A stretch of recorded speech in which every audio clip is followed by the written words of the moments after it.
Wow, look at all you really lovely people sitting here in my ancestors' home country, here in Wajak Noongar country, here on the beautiful Swan Estuary, the homelands of my ancestors and my families, my home, your home, and how lovely it is that we've come to sit here together to eat, to talk, to listen and learn from each other. So it is my honour on behalf of the ancestors past and present to welcome you to country, and I pay my respects and give my very deep thanks to my elders who allow me to do such things on behalf of our community. So my welcome to countries are unique. You may have seen me do one before. I like to sing. Apparently I can. So I'm going to sing you a songline from a really beautiful place here in Perth called Kalamurda. Anyone been to Kalamurda before? Yep. Put your hands up if you know where Kalamurda is. Lovely. For those who don't, if I say it with an Aussie accent, it's a bit different. If I say Kalamunda, we know where that is. Isn't Perth a beautiful place? Western Australia, a beautiful place where we have so many different opportunities to explore tourism, especially from an Indigenous context. We've got 93 different communities in our amazing state, 93 different opportunities for community development, business, enterprise, a whole bunch of stuff. So I'm just going to share with you one songline from one particular area that hopefully people will come to our state to experience and enjoy through tourism. So I'm going to get you guys to clap along with me. I'll give you the beat. I'll give $50 to anyone who can translate it.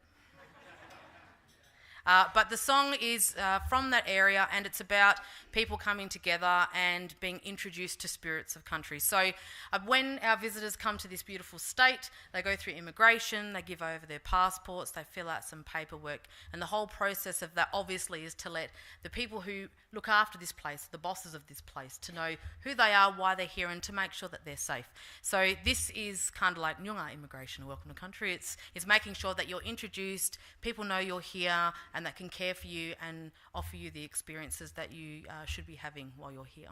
So I'll give you the beat, I'll sing along, and see if you can work it out. Are you ready?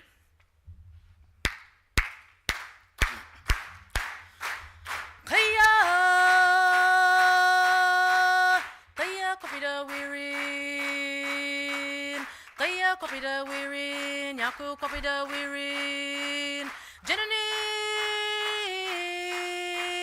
Jananing Yiranuna, Mamin Yoga Kulinga, Mamin Yoga Kulinga, Jananing Yiranuna,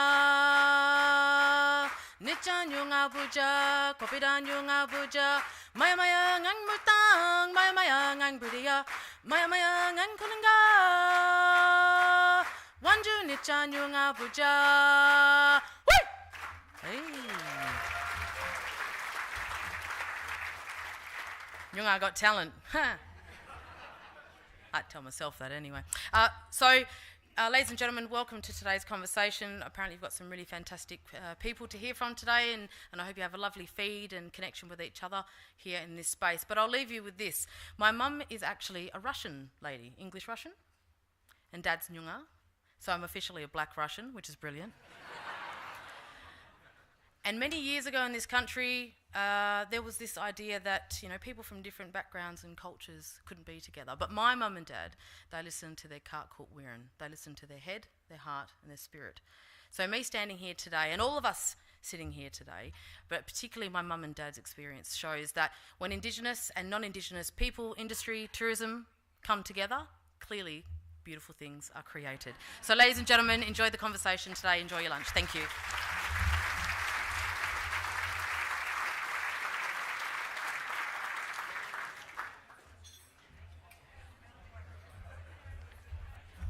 That is going to be a very hard act to follow, I know.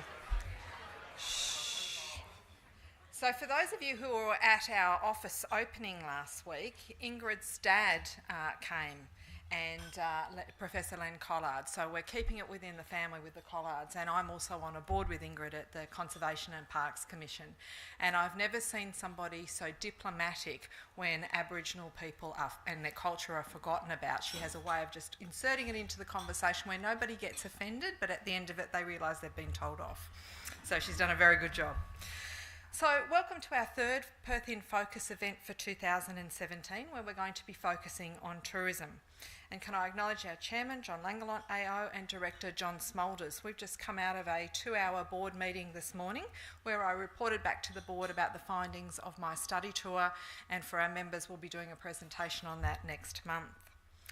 Thank you to the companies who have taken a table today. This is a very hard market to get an event up in at the moment. So the Brand Agency, John Holland, RAC and Tourism WA, and those companies that are involved in our Bigger and Better Beyond the Boom project, of which this Tourism FACTBase Bulletin feeds into. So our core funding partner, PwC, and I know Justin Carroll, the Managing Partner and Chair of the Project Steering Committee, is here. And we've got a number of major funding partners, the West Australian Planning Commission, so it's very good to have them involved, as well as Westpac. And we've got a new funder in this category, the Aged Care Partnership. So that's the coming together of Amana Living, Baptist Care, Brightwater, Juniper, Mercy Care, Rafa WA and Silver Chain. And so they'll now be represented on the steering committee as well. We've got supporting funding partners, Brookfield, the City of Wanneroo, and I know a number of the councillors and staff are here today from the city, DBNGP, Department of State Development, Ipsos, REWA and the University of Western Australia. So there's a huge coming together of all of our members contributing to Bigger and Better Beyond the Boom, and a number of major funding partners as well. And I would say on behalf of the board, I think they're particularly pleased at the range of sectors that have become involved in this project. So the first piece of research that we did for B4, as it's affectionately known internally, was to do a large community survey to understand how people were faring post-boom and post-election, and we released the results of that a little while ago. We then released FACTBase 52, which examined the higher education and vocational training sector with particular focus on how do we grow the international student market. And today we examined tourism.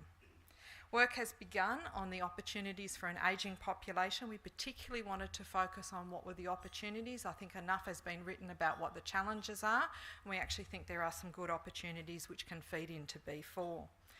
Census data will become available in tranches. A number of things have been released, but we're particularly interested in the October release, where we can go back and update a number of fact-based bulletins that have been released previously, just so we can see some trendline analysis of whether things are getting worse, same or better across a number of key indicators.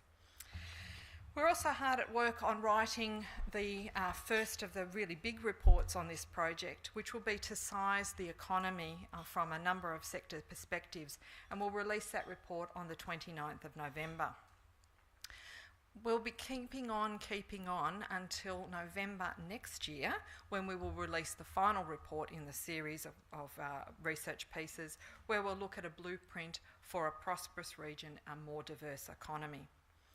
So as with all of our projects and any of the research we undertake, we take an evidence-based approach, and we're very solutions focused. It's not about identifying the problems, it's about identifying what the research is telling us and where the opportunities lie.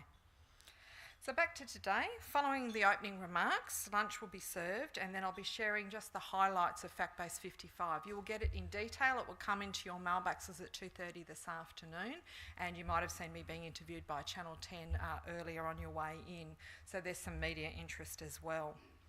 Following my presentation, I'm going to hand over to Tony Monaghan at the Brand Agency. Tony manages all of our PR, and he's going to chair the panel session. So on the panel today, we're going to have Kate Lamont, who's a former Director of Committee for Perth and a Director of Lamont, and a former Chair of Tourism WA. Kevin Brown, who's the CEO of Perth Airport, and Kevin and I had a very enlightened discussion earlier this year about what some of the opportunities are, so I look forward to him sharing those with you. Evan Hall, the CEO of Tourism WA, and Dale Tilbrook, a Wurundjeri Bibbulin woman from the southwest of Western Australia, will also join the panel. So I look forward to the data being some of the evidence, and then your experiences driving some of the opportunities, and also identifying some of the barriers. So today's event will conclude with a vote of thanks from Todd Mears at Churchill Consulting, and we plan to have you out of here by 2:30 at the latest. So that's the first part of the introduction, so welcome one and all. So despite it being difficult financial times out there, we've actually grown our membership base, and we'd like to use this opportunity to welcome 2 new members to the committee for Perth. So John, if you'd like to come up to the stage. John always takes much pleasure in presenting new member plaques to our members. So if I could have Arcadis come up, Roger Chapman, their business leader, is going to have a presentation with John and a photograph by Chris. You can clap.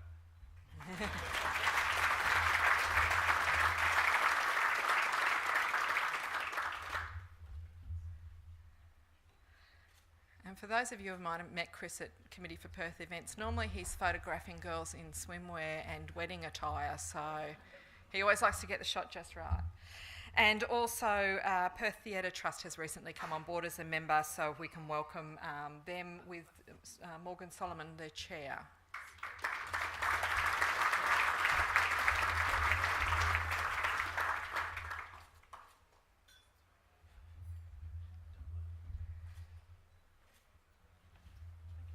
I'm just going to invite John to say a few words about membership. Thank you very much, Marion. Congratulations to the 2 new members.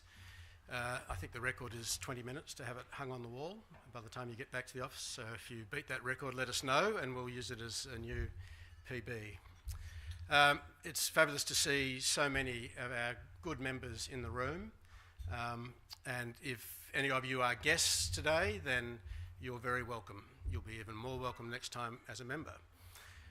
We are, as Marion mentioned, a membership organisation. We pride ourselves in the membership base. We have 108 members at the moment. We started the year at 98, so despite the tide, we've swum against it, and we have, through a lot of hard work, built the membership base. I think you would have heard me in the past say the board has a strategic goal of reaching 150 members. Doesn't mean we won't take the 150 first, but we don't want to become a really large membership organisation, but 150 we think provides us with a really sustainable base from which we can provide you great value for money, for your membership money.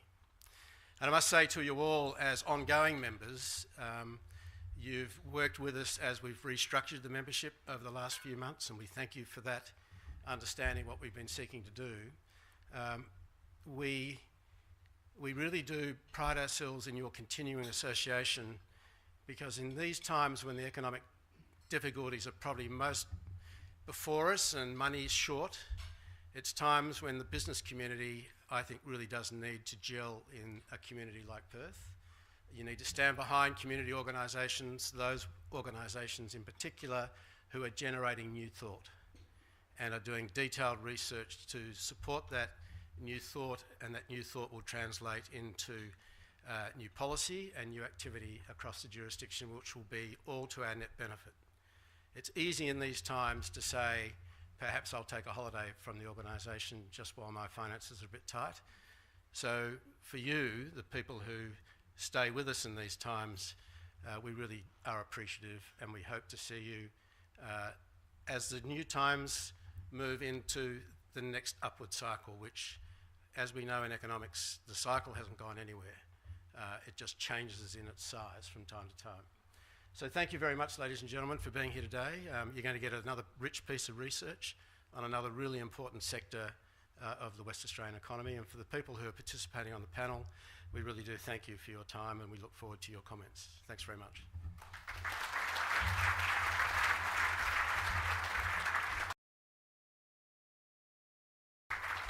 Kate, you can sneak over now.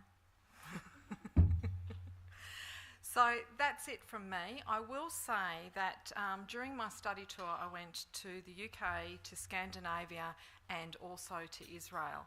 And what I was really struck by was those very small little things that made me feel like I was in a kind of unique place. So in Israel, the desert is receding, which is the only country in the world where that's happening. In Copenhagen, green technology and monitoring quality of life is very important to them as they're part of their new economy. It's not really driven by ideology, I would say. It's more about economic opportunity and how do they have a quality of life that's about being green and sustainable.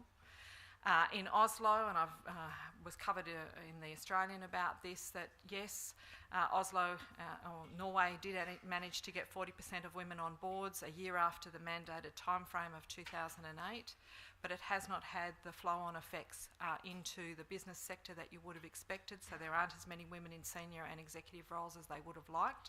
And so we will bring out the lead business researcher to share his thoughts and latest research with our members in March next year. In Edinburgh, I went to see the world's worst tram system, which has become a case study of what not to do, and then I went to Edinburgh to see into Nottingham to see stage 2 of probably what is one of the best examples I've seen. So not only is it an urban congestion solution problem, it's also an urban renewal solution, so that was really gratifying to see.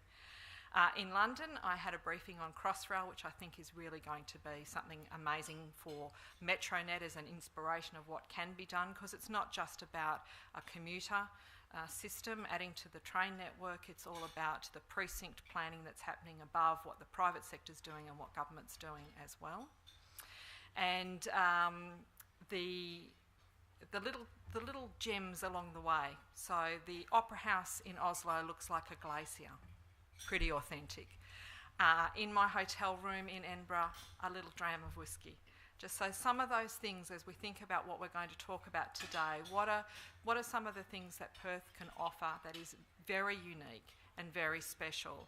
And I do believe that one of those opportunities is particularly around Aboriginal people and their culture and access there too. So I'll talk a little bit more about that later. So enjoy your lunch and I'll be back with you shortly.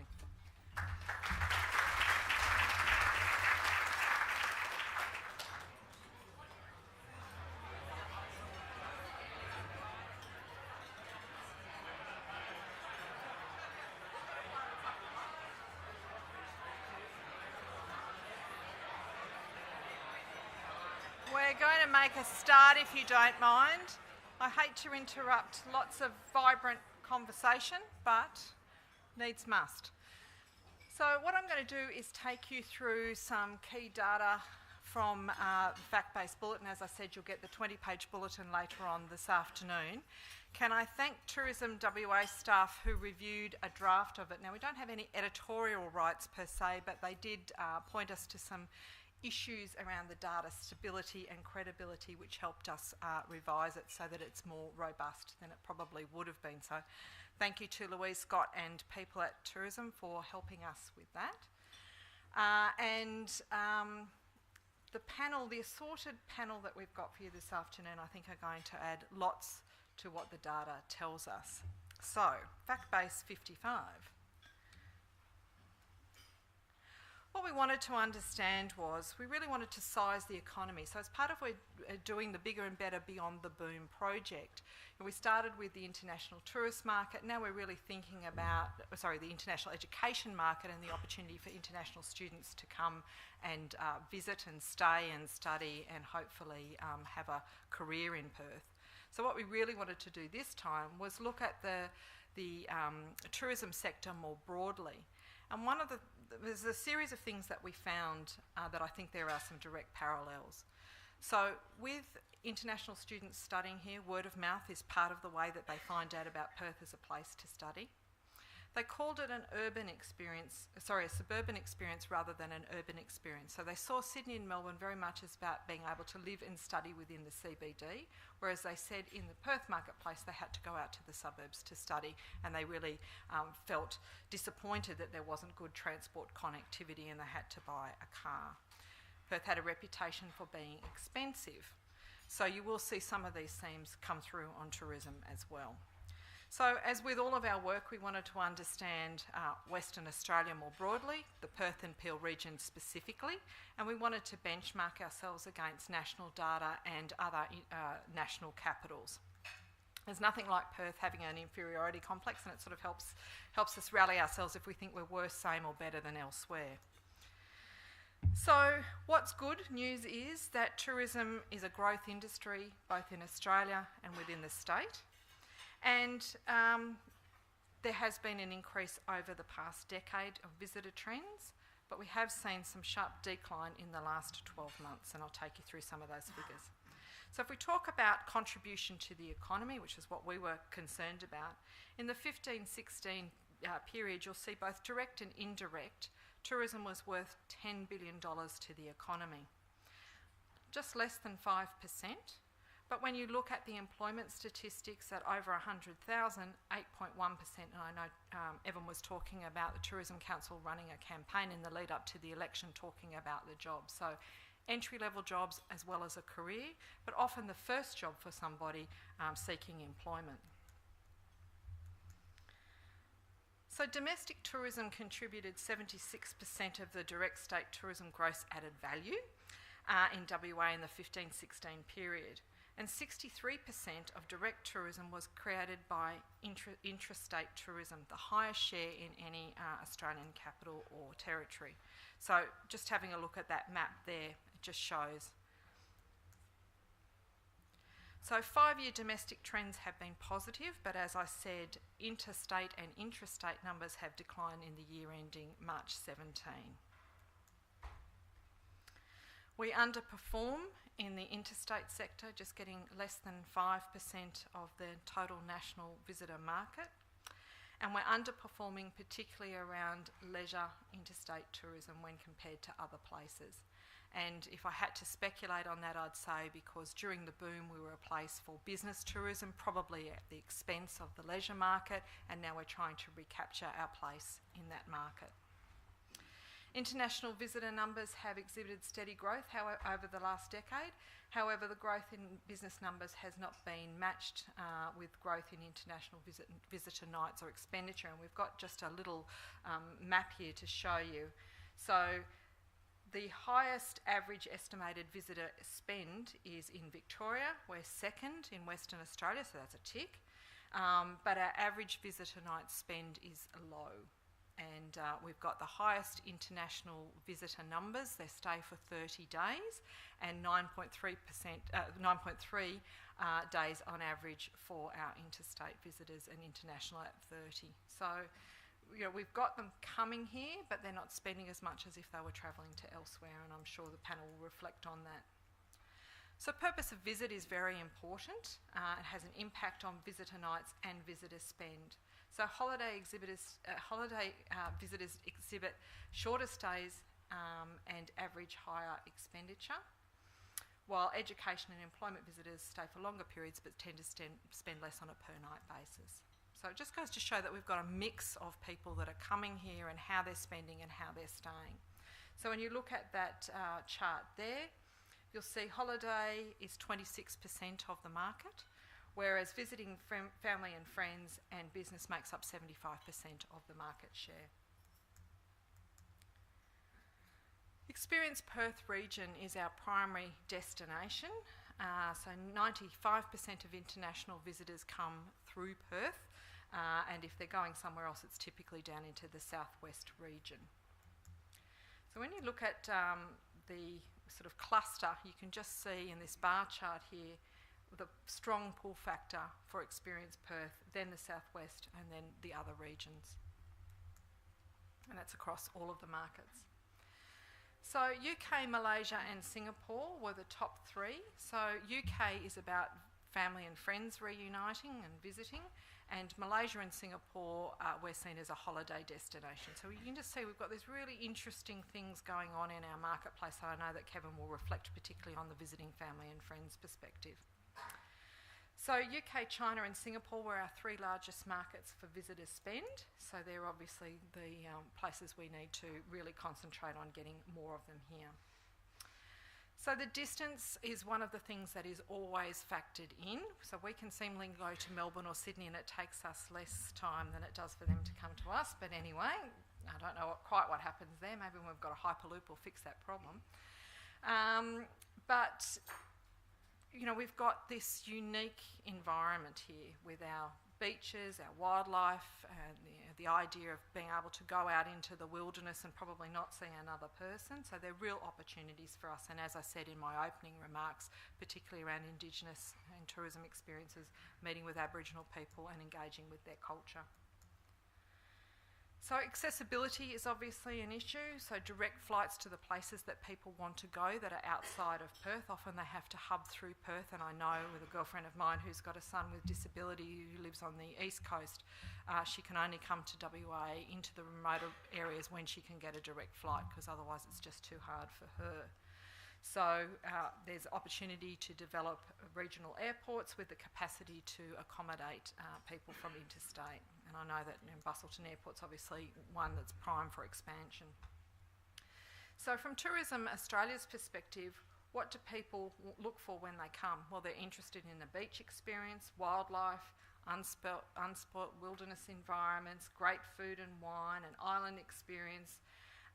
So we've got all of that here. We've got the key ingredients to build on. So that's, at least we're not trying to create an environment that's artificial. We've actually got all the right ingredients here. And of course we've got more in the hotel market than we've ever had before. So we believe that there's opportunities for WA to identify and selectively promote the unique or distinctive characteristics of travel destinations in the state.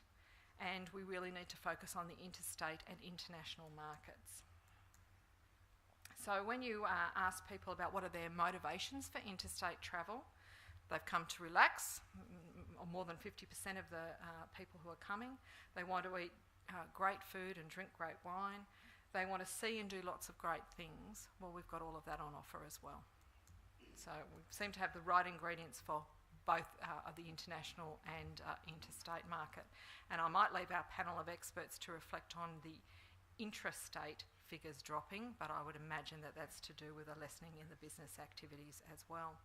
So I'm going to hand you over to Tony, who's going to introduce the panel and be the Master of Ceremonies for that. And as I said, you'll have a full copy of the bulletin this afternoon. And if you haven't read the one on international education, I suggest that you have a look at that, because as I said, I do think that if we're going to market Perth as a destination, we need to be thinking very broadly about who are our markets. And if word of mouth is one of the things that helps an international student be introduced to a place and thinking about it coming for study, we need to think about how do we increase those opportunities for people to know that Perth is actually on the map. Thank you, Tony.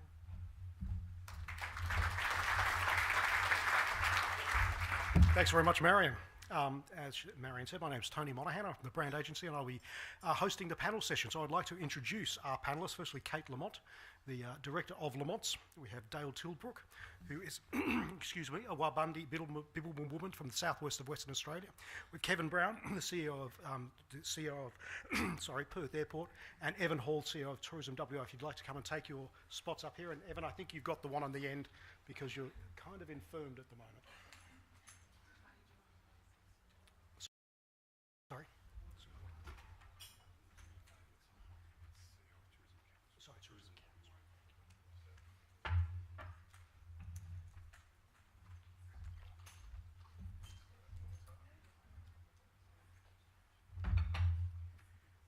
Sorry, as Evan said, he's actually the CEO of Tourism Council WA, not from Tourism WA, so my mistake.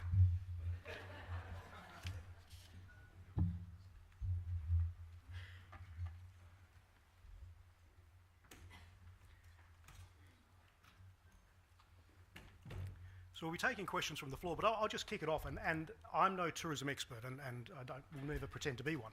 But the way I see it is we have got, as Marion said, we've got fantastic beaches. We've got wonderful food and wine experiences. We've got unique wildlife. We've got incredible things you can do in and around the city. There's Rottnest, there's Fremantle. But are we the best kept secret in the world? Is it a problem that Western Australia hides its light under a bushel? And I'll throw that open to anybody on the panel who'd like to answer that. But I just feel that Marion mentioned that she was interviewed by Channel 10, and they actually spoke to some Malaysian tourists who'd been in Perth for a few days. They'd spent 3 days in Fremantle, they went skydiving in Rottnest, and they said, we knew nothing about this place, but when you're in Malaysia, you see adverts for Sydney and Melbourne everywhere. They came to Perth because the tickets were cheap. that was their deciding factor. Not that they knew anything that they were going to do once they got here, but is it a problem that we just don't like to tell people how good we are because we don't want to share it with the rest of the world, or are we shy? What is the issue here? I'll throw that over to you first, Evan. A big question, really, but a lot of states have been putting some very consistent funding into tourism marketing over the years, and I'd probably look to say Victoria and the work at Tourism Victoria have been an outstanding performer in that area. And I think for our own state, we've had some very fluctuating interest and investment in marketing Western Australia to the rest of the world. I think we're in a better position now to do that marketing, but we have some challenges. And it's a very sophisticated market. It's a huge market. You start looking at averages, and it tells a picture of the scale and the size.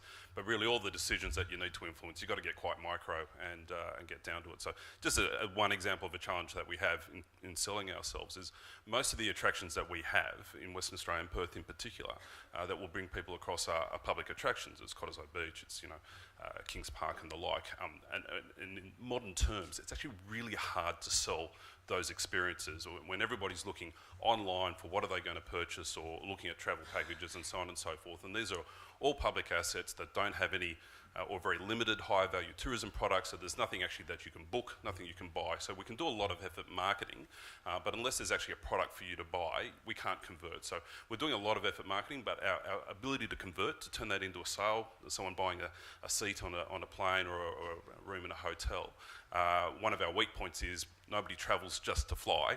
They're travelling for a reason. We have some great experiences, but we're not very good at turning them into product which can be purchased in a package or deliberately. So we can show them Cottesloe Beach, and the government has to spend the money doing that.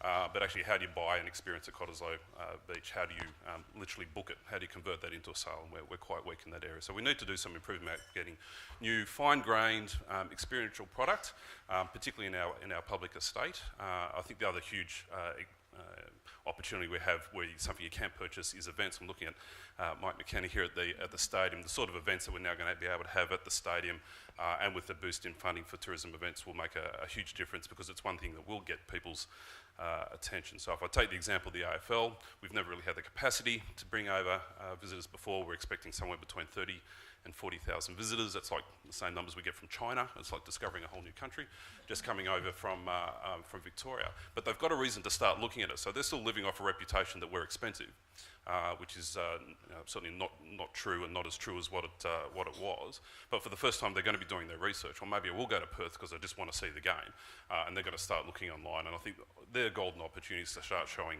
what it is that we have to offer. But we've got to get some new experiences, some new attractions, some new tours, as well as new events, and we've got to get them out into the world in a way that people can buy, can book. Kate, Kevin, Dale, anything to add to it? No, I agree with all of that. The packaging's important. There's two aspects. I don't think we have sold ourselves well enough, and to be honest, we haven't had to sell ourselves because the hotels have all been busy with the business tourism. We now have that opportunity. We've got a heck of a lot of opportunity ahead of us. We've still got planes with empty seats on them. We've got the new stadium coming. We've got new fantastic hotel product to complement the product that's already in place. We have really passionate people in TWA, in our convention bureau. They're really working hard to promote this area, and I think with the government budget that should be coming down in September, there'll be more certainty, more longevity in that funding, which actually allows us to start laying out some of these campaigns to improve the narrative. The thing that worries me with the narrative, I agree with Evan, we don't talk ourselves up well enough. And I know there's an Australian perspective of the tall poppy syndrome, where we don't like to talk too much, but we do need to talk a lot more about ourselves and sell ourselves, because there's every other country is a competitor and wants a slice of the Chinese dollar and the Japanese dollar and Taiwanese and Korean and America and Europe. They're outselling themselves extremely well, so we have to step up and sell ourselves with these USPs that we've got, but we actually need to develop what our brand is for this region. We're working with my colleagues, some of them in the room today actually. What is the brand of Perth Airport? We are a first and last impression, and it's important that our brand is entwined with the regional, the broader brand, and I'm not quite sure what that broader brand is at the moment. There's a lot of work to be done. We need to know who we are to know what we're actually selling. So we've got to get that right first of all, and get our message out there, because I say our competitors are doing it every day, and the longer it takes us to get there, the more entrenched their messaging and their narrative is in the market, and the more expensive and more difficult it's going to be for us to cut out our fair slice of that cake. And I think Evan's touched on another point. Our narrative that is out there, that's got out there inefficiently, is out of date. People still think we're expensive. We don't have the food and beverage product. We don't have the hotel rooms that are affordable. How wrong that could be in terms of where we're evolved. We have had airlines we've been hosting here, and I think Stephanie and Bridget are two of our key team members in our aero team. We recently hosted China Eastern to Perth a few months ago. They were amazed, their perception of what they thought it was and what they actually saw when they experienced the great product and service offering. They were blown away. There's many people I bump into, and I'm still relatively new and still discovering this great state, but a lot of people who haven't been here for a long time, they imagine they're coming to something that it was 10, 15 years ago. It couldn't be more different. So the danger is, in addition to others getting ahead of us and selling their message, the longer we take to get our true message out there, the more people that are going to reside on our outdated narrative, which could not be further from the truth. So we've got to get on with this. Know who we are, what our unique selling points are, and get out there and do some good old marketing that's segmented. Because when you read this report, there's a lot of fantastic numbers in there. It's very quantitative. It needs to move on, and it's started to do it, but there's a lot more work to be done to be qualitative, to really understand that third dimension of what these numbers say. It's all very well comparing ourselves with the eastern states, but they're a different product offering. Do we want to be a theme park of Queensland? I don't think that's what we're planning to be. So let's not try, just be careful when we're reflecting these numbers. We're not trying to replicate something that we don't actually think that's our unique selling point. So for me, the key message is we've got nothing but opportunity ahead of us. We've got to know our numbers, and this fantastic piece of research really brings that together, but we've got to get the qualitative data behind it. And from that, actually, there is not one single, there's not a silver bullet to solve this. Let's play to our strengths. If we take the domestic market, we think we're going to switch on a campaign and not everybody domestically is going to come here. There's a whole equation in people's mind of how much time they're spending in the air versus on the ground. If you're having a quick weekend away, you're not going to spend 5 hours flying in each direction because the value proposition is wrong. But I think the research draws out people with families, people who are retired, who think the international flying is too much of a hassle and they want to stay at home. That's the market we play to, that's the segment. So if that's the segment, what's the channels to get to those people? There is not one size fits all, whether we're tweeting or putting TV or paper, billboards. We've got to really segment it down, and I know TWA are working hard in that arena, will continue to do so. But for me, the other key issue is the diversity in our market, which we've heard Marion mention earlier on today. Whether we have geopolitical issues, whether we have outbreaks of SARS or bird flu, natural disasters at the other end of the network that people are less inclined to fly, exchange rates will change, the price of oil will change, which change aviation fuel and ticket pricing. We have to make sure we do insulate ourselves and that we're not all eggs in one basket. So we should be into China and Japan and Vietnam and Korea, Taiwan, Europe, US, and the domestic market. So I think it's important that we don't just all jump, there's one solution and it's one marketing tool and it's one segment. It's a very complicated environment, but we're in an environment where we're very fortunate, where we get nothing but opportunity ahead of us. I'd be really depressed if we were sitting here thinking, how are we going to fix it when we don't have all this natural beauty and all this new hotel stock and the new stadiums? And the connectivity, if we just look, I'll shut up in a minute, I'll give somebody else a word, but if we take Perth Airport's perspective, 84% of the airlines that serve our international traffic are actually international airlines. We as an airport have the highest percentage of international carriers serving our state. We have the highest proportion of low-cost carriers feeding in to that international market as well, which makes it more affordable.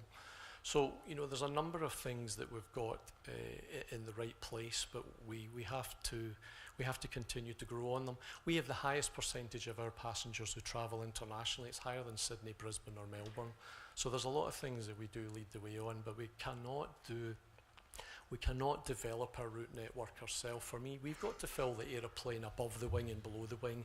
Above the wing is the front of the plane, the business traveller, the high-end leisure, the leisure at the back of the plane. But under the wing, the cargo, the aquaculture and the agriculture. mean, filling the belly hold of an aircraft is the equivalent of filling half of a business class cabin. That's high yielding, and that's important to the airlines, because not only do we have to make sure the services we've got are strong and sustainable, we have to present extremely strong business cases to new airlines to bring new routes into this region. So, and my last point, we just be careful. Just because we build airports and open up doesn't mean to say that aeroplanes are going to come. It goes back to what's the USP, why are they coming in the first place? And airlines, in terms of retiring old aircraft that are not fuel efficient, putting new aircraft on the block, they need to know that they're being introduced into a market that's got sustainable, year-round, good yielding returns, because that aeroplane can be moved to anywhere in the world. You can't move your runway around the world, but you can move your aeroplane around the world, so it's to be a really strong business case. So just because you build it doesn't mean to say they have to come, so it goes back to the reason why you're coming in the first place. Kate, you're at the coalface of the Yes. tourism industry. What's your take on it? For me, there are three things. It's about events, it's about aviation, and it's about our workforce. So they're the three things that have never changed in all the discussions that I've been involved in the last 30 years. They're still the things we talk about. And I just would like to imagine if we tripled or quadrupled or 10 times our events budget. Because to me, we have no issue with supply. There's plenty of everything in Western Australia for customers, but they actually need a reason to come. And these days, it's the conversion, it's the must-do thing that people want to do, which will make them choose Western Australia. We have great beaches, lots of places have great beaches. We have great food and wine, lots of places have great food and wine. But we have to get the customers here. And the reason they'll come, I'm very optimistic, the stadium will be a classic case study for Western Australia. We've actually now got a venue that, if activated correctly, should bring 30, 40, 50, 60, 100,000 visitors to Western Australia who've always been meaning to come, but they will come because there's an event. And for some reason, we can't seem to get a significant, really significant events budget and a really visionary events budget. And that's how you solve issues around segments, because you have different events for different customers. But we need events almost every week, highly activated, high profile. And if we did that, coupled with improvement, constant improvement in aviation, and, you know, I talk about, of course, because I have interest in the southwest, but imagine if there were 5 737s landing at Busselton Airport every week, dropping 1,500 leisure visitors into that region every week. What a difference that would make to the profitability of the businesses down there. Would lengthen the shoulders, and all of a sudden you'd have full employment, which brings me to the workforce issue, that I am seriously in disbelief that the state Labor government and the federal coalition government would strangle our sector. It employs 100,000 West Australians and 900,000 Australians, and they've done this silly visa restriction, which will potentially diminish the available talent to our sector, which will affect the way our business costs run and the way we can get customers spending money. It's enough from me, probably. Dale, what are your thoughts? Well, I'd like to sort of just agree with everything that's gone before, and I'm thinking that the stadium could definitely help address some of the interstate gap that we've created for ourselves with the during the mining boom, because I've certainly noticed a huge drop-off in interstate visitors, and they were an important part of our summer trade, and they don't come anymore. And coupled with the fact that we had limited capacity here, there was also a period of time when the exchange rate favoured overseas travel, and certainly going to Asian markets is very cheap. So we've almost trained our friends in the East to go somewhere else rather than make the trip across here. So I believe that the stadium could be instrumental in getting more people here, as Kate said, if activated well, and start apprising them of what we've got to offer here again and how we've moved on, because we have a huge food and wine offering here that is world class.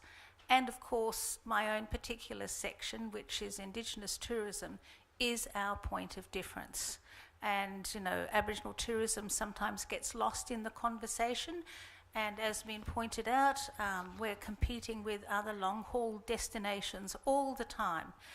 And they have exactly the same things to offer that we have. The beaches, the nice food, the natural attractions, the wildlife, but they don't have our 60,000 plus years of continuous Aboriginal culture. So I think we can leverage this more, and it's a great shame that there's not more Aboriginal businesses in Perth City. Who's been to Elizabeth Quay and experienced what's happening there recently? Not many people. Did you know that we've got 2 new walking tours, a new walking tour and a new boat tour operating from Elizabeth Quay? I hope they survive. I have seen so many Aboriginal businesses start up in tourism only to disappear again because it is very difficult to get the uptake.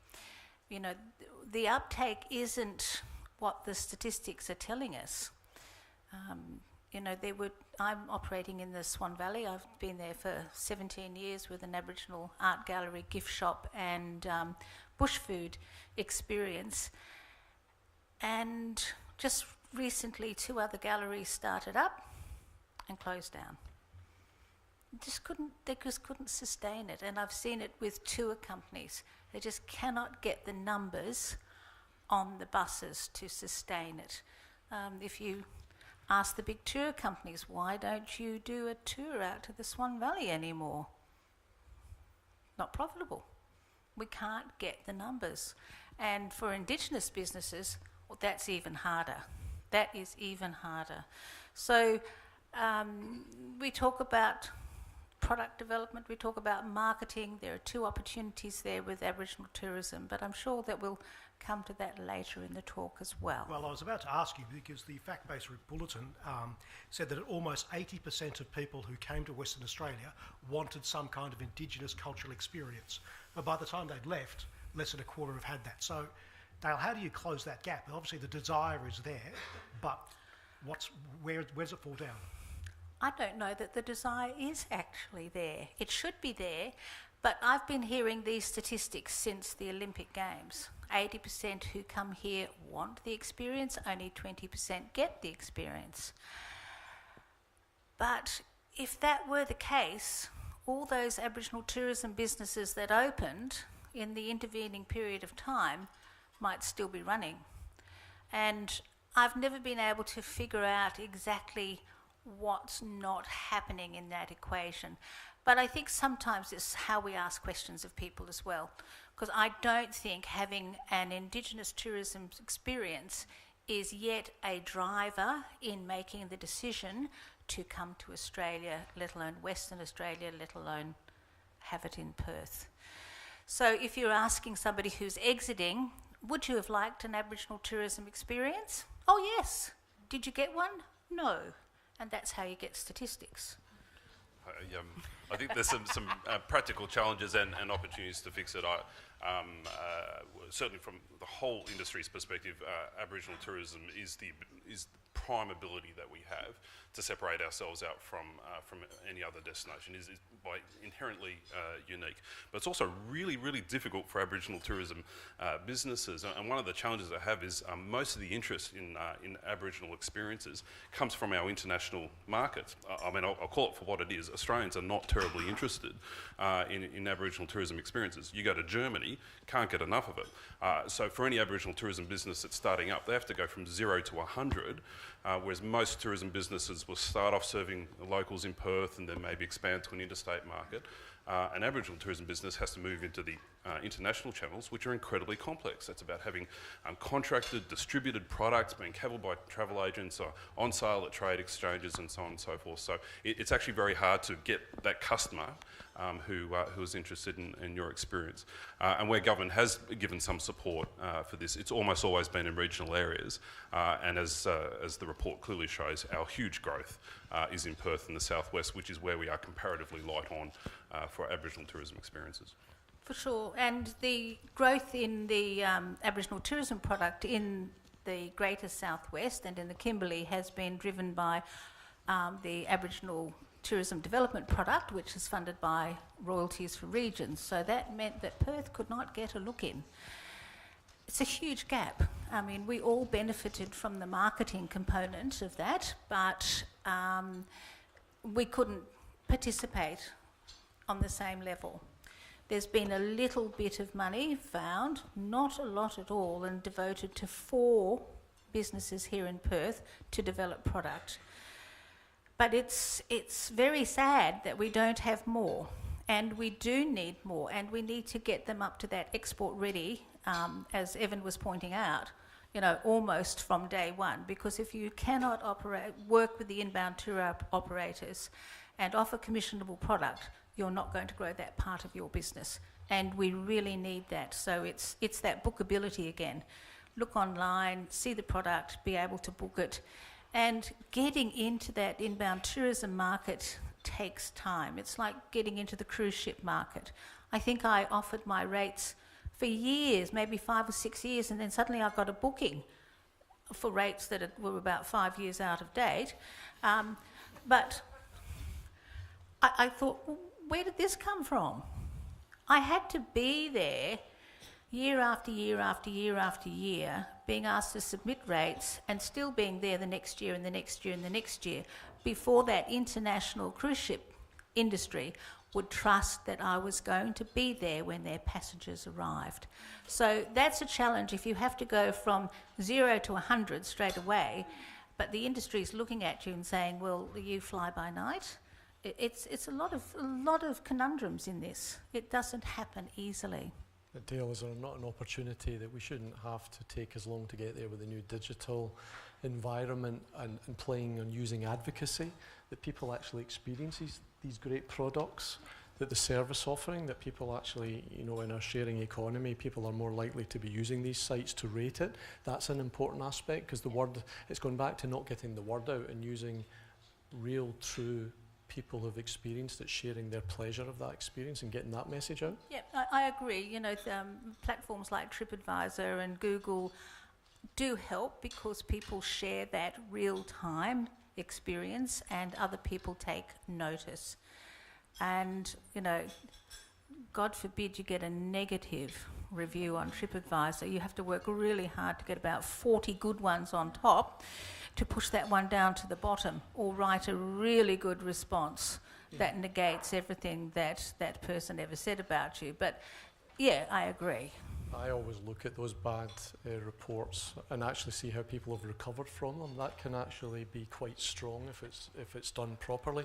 But can I add just one thing to that? I think as a broader community, Australian broadly, we're far too complacent. We talk about this report of the adjacency. We've got a lot of Malaysian and Singapore visitors come here because of the adjacency. I think there's a danger we would take that for granted, and we might be sitting in a few years' time saying, where have the Singaporeans and Malaysians gone? I don't know how much we actually tune in and ask people, how was your experience? How could we have made it better? That feedback loop, and continually evolve, continually improve what we do rather than take it for granted. We took a mining boom, which wasn't a mining boom. It was a construction phase that was going to come to an end. We're into an operational phase. If that wasn't foreseen, I'm not sure how people kind of got carried away the world was going to go to infinity. It would have been nice if we'd been playing ahead and actually having this discussion 10, 15 years ago, so we'd have been 10, 15 years ahead, but we're not. But as I said earlier on, we've got nothing but opportunity, but we cannot be complacent with the customers and visitors we have, and we have to work damn hard to get some new ones to come into the market. And there's another challenge for Indigenous tourism in this, and I'm harping on my focus area because, as was pointed out to me before, Aboriginal tourism often gets lost in the conversation. So you're having that conversation with me today. Maybe nobody warned Marion that I would struggle to find the off button. But with the new developing markets, you know, with that growth from Malaysia and Singapore, we have a huge education component there to apprise them of what Aboriginal tourism product is about and let everyone know. I mean, if you go into Germany or to the UK, it's a given that most people will say, yes, you know, Indigenous people in Australia, yes, I'd like to experience that. And possibly experience it when they come here. But in Malaysia and Singapore, they don't have that same appreciation yet of what we have to offer here and the complexity of Aboriginal culture. So I'm Wardandi, I'm from Bustleton, Margaret River, Nyan Buria Nidanga Kujia, Nija Buja Wajak Buja Katajan. So I'm just acknowledging the traditional owners, the elders past and present of this land, which I should have done right at the beginning because I'm not from here. Protocol asks me to do that. I'm Wardandi, I'm Bustleton, Margaret River. Ingrid referred to the 90-odd experiences that you can have of different Aboriginal groups here. I struggle to find understanding of Aboriginal culture amongst people who live here. So it is difficult to expect people from Malaysia or Singapore who've had no previous exposure to Aboriginal culture to understand that as well. And they tend to have very stylised views of what they are going to get. Lots of people say, I want to see Aboriginal people playing didgeridoo and dancing, ceremony. They're not interested in necessarily the finer parts of talking about Aboriginal culture, talking about art history, talking about food. They just want to see something, what I call the human zoo aspect of Indigenous culture, where we get up on a stage, do something, and then we disappear again. Whereas what we want to do is have that interaction with people and share our stories. So there's a bit of a disconnect between those things as well. I found the off button. Thank you. Thanks, Dale. Happy to take questions from the floor. Does anybody have anything? Any questions?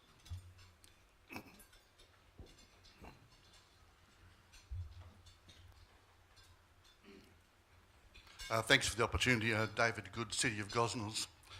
A question for really anyone on the panel, but in my observations, I like the comments you were saying earlier, Kate. When I go anywhere around the world or anywhere in Western Australia, a few things bug me, and I'm a born and bred West Australian. Excuse me, my voice is a bit shaky. Must be the sweets. To give you an example, if you want to go out and get a cup of coffee at 4:30 in the afternoon, whether it be Bustleton, Margaret River, or even Perth, in the suburbs, I can't find a shop open. Luckily, we have McDonald's, so I can go and do something. But coffee shops, places where you want to actually go and spend $1. Thankfully, the Perth Stadium is about to come on board because I go to the Subiaco Oval and I love my footy. But I don't want to pay $8 for a plastic glass of cup of beer at $8 each. I'm nearly having a heart attack. So our shopping hours are driving me crazy. I wonder why people come over and we don't open up until 11 o'clock on a Sunday morning. I'm thinking, really? I can get a bed, I can get a bacon and eggs and a cup of coffee in a Sydney or Melbourne CBD for $10 or $11. These are some of the issues. So I'm talking about real life. You come into some place and you want to bring in a tourist, and I love spending my money where I can, and I look at those things. So there's workplace issues, hourly issues, and costs. And a typical example, go to any restaurant in any town, and if you can get a steak for under $35, I'll be shocked. In other words, we're a bit pricey, we're a bit out of the market, and we don't compete enough. So there's a few questions. I leave it to you to see what you can think of. Who'd like to take that one on? David, David, I totally agree with you. Going into the city centre on a Sunday morning and wandering round in circles, getting some extra steps while waiting for the shops to open. But I look at so many of our visitors from Asia who are really looking demented because the shops are not open till 11. I think we saw shopping as one of the top 5 in one of your earlier slides, Marion, if I'm correct. It's a key part of the culture, and we're not actually respecting that culture by not actually giving people what they're looking to actually do. So I think our shop opening hours need a bit of an overview in this region. I totally agree with that. Kate, do you want to talk about the issue of pricing? Yeah, I'm happy to talk about pricing, but I also will talk about when I was in Italy and nothing was open on Wednesday afternoon. And it didn't ruin my holiday. So I think we have to get a bit of a sense of perspective around all of that. I agree with you, but Lamont's is open at 4:30 for coffee every day. I think pricing is is directly related to quality. Of course, I mean, it is the workforce issue, notwithstanding visas, which is just so problematic. It just shows that the government does not understand this sector at all. The cost of things is not a simple. It's not simple, and ultimately it's driven by volume. So we just need more customers. That's something we've been talking about in tourism for over 30 years. Nothing we've talked about today is new. Millions and millions of words have been spoken in exactly this vein. And so we need to do something, and that's why I will go back to the events issue. I think it is one of the single things that we could do in this state that would genuinely make people come here. There's no question they want to come. Tourism Australia and Tourism WA have trillions of words in reports on shelves that say we've got great people, we've got great sunshine. We actually do have great shopping, even if it's not exactly in the hours that people want. We have great food and wine. We have everything people want. But we're not must-do. And what makes must-do these days is something they want to do that they can't do anywhere else. And added on top of the other drivers, food and wine, friendly people, safety, is going for an event that they've always wanted to do, whether that's a sporting event, whether that's an arts event, whether that's a food and wine event, and building that events calendar to be something significant is the best way, I think, to market Western Australia. The government was recently elected on the jobs and growth mantra, and part of that, Tourism Minister Paul Papalia, said he wanted to create Destination WA. So that's the government's goal. What would your words of advice be to the government? How do they achieve that? What's the low-hanging fruit that they can pick right now that's going to give them immediate rewards? Well, I think there's look. Certainly, they put more funding in the budget, and I think quite crucially for us, more predictable funding going forward, which means hopefully Tourism WA are all sitting over there taking notes, I'm sure. For the first time, they've got some sort of idea of where they're going to be, at least financially, in 3-4 years' time, which gives them some capacity to start doing 3-4 year marketing campaigns rather than year by year. So I think there's going to be some immediate lift there. The increase in the budget is primarily in the events area. I don't think it's certainly of the scale to get the sort of changes to demand that Kate's talking about, that we'll see lower prices, but it will be the first and easy wins over the next 2 years. We've got some great events coming through that I think will demonstrate that, particularly things like the State of Origin, very well designed events that are going to get people from Sydney and Brisbane. They're going to come over here. It's going to be on a Saturday instead of on a midweek, so they're going to stay for a weekend. So well-designed events that are, clearly the intended purpose is to drive that travel, drive that traffic. So I think we'll get some good outcomes there. There's been a lot of talk about brand, which might be what you were referring to with Destination WA. And in some ways, I think certainly throughout the industry, and I think throughout Perth in particular, there's a strong desire to really nail down what it is that we stand for and to start express that.